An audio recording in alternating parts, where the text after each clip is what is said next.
O que acontece quando a Disney pega um conto sombrio dos Irmãos Grimm de 1812, transforma isso num musical fofinho de princesa em 1937, e depois que isso está mundialmente conhecido, é uma das histórias infantis mais conhecidas, reinventa tudo em 2025, uma espécie de fábula woke.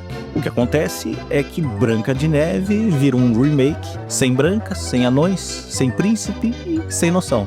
Eu fiz um vídeo com a minha análise do filme, Branca de Neve, versão 2025, que não contém nenhuma magia, mas contém alguns spoilers.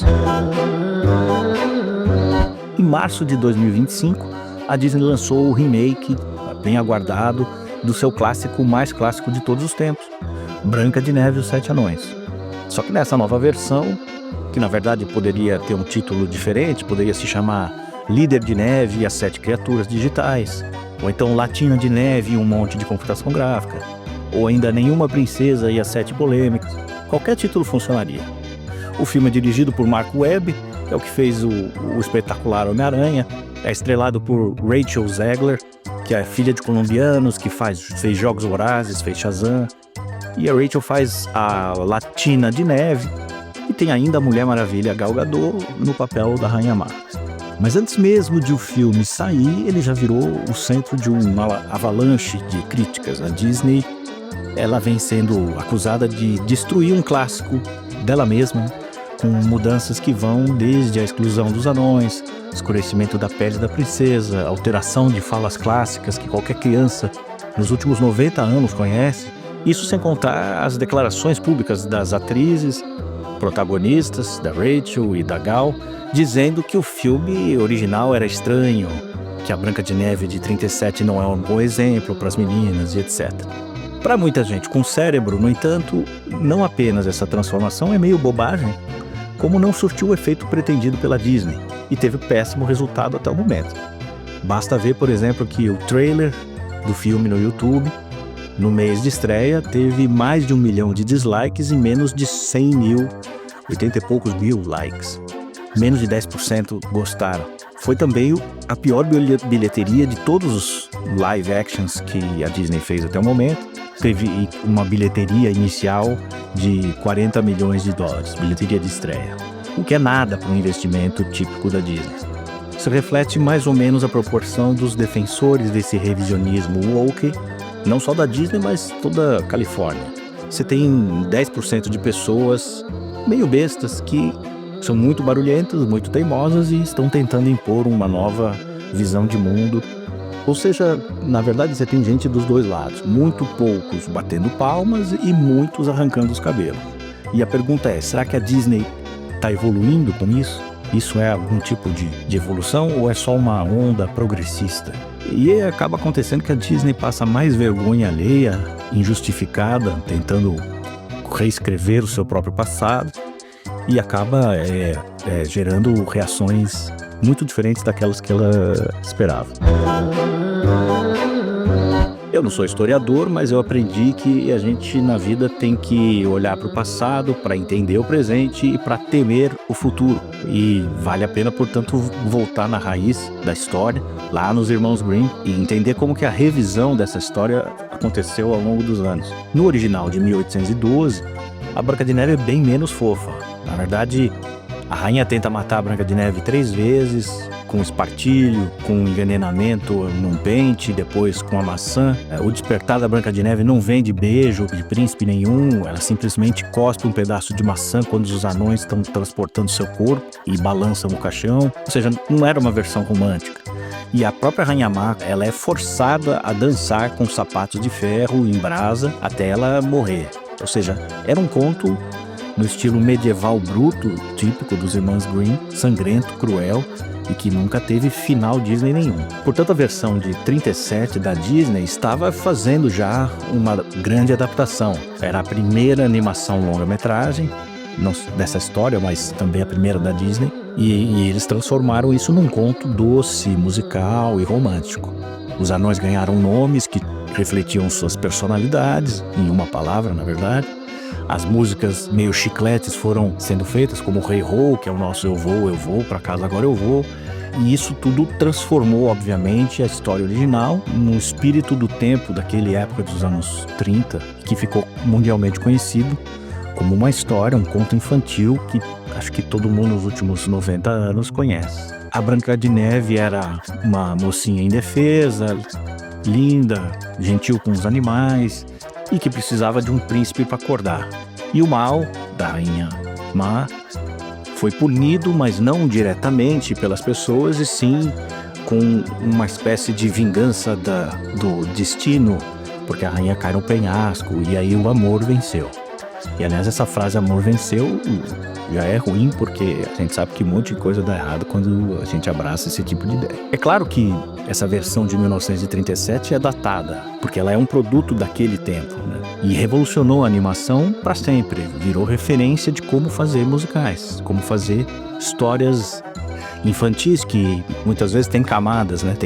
Servem para as crianças, servem para adolescentes, servem para os adultos. Enfim, a Disney virou o que virou por causa, em grande parte, desse filme e do que veio depois. Então até hoje quem vai nos parques da Disney acho que tá querendo lá ver as princesas, o Mickey, o Pateta, né? Agora, em 2025, a Disney parece que entrou de novo num processo de autolavagem cultural. Nessa versão Branca de Neve, ou Latina de Neve, ela não vai ser salva por nenhum príncipe, não tem príncipe na verdade. O príncipe da atualidade é apenas um cara rico com quem as princesas casam para levar metade da grana depois do divórcio.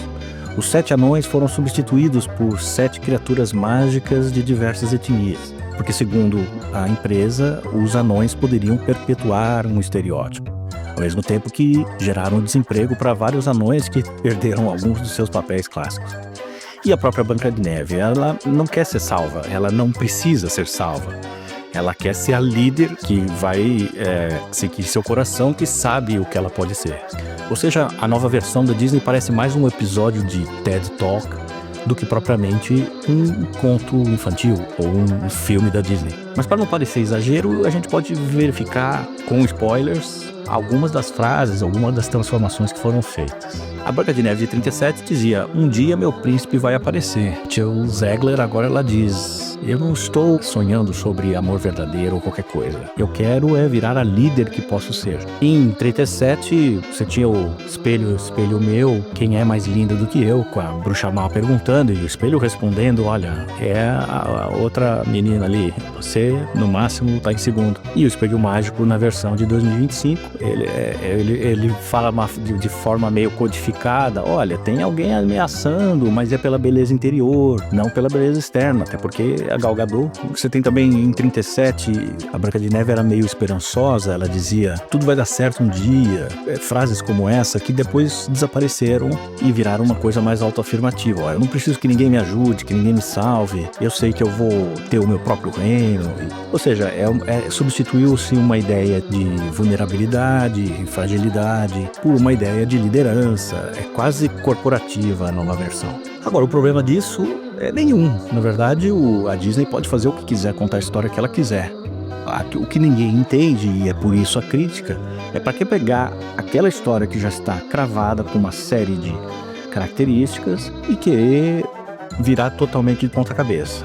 Para que transformar isso? Eu acho que ainda o que mais faz sentido é você preservar o que tem, fazendo talvez alguns ajustes, algumas revisões, mas não destruir todo aquele legado, todas aquelas histórias, e usar as novas ideias em histórias novas.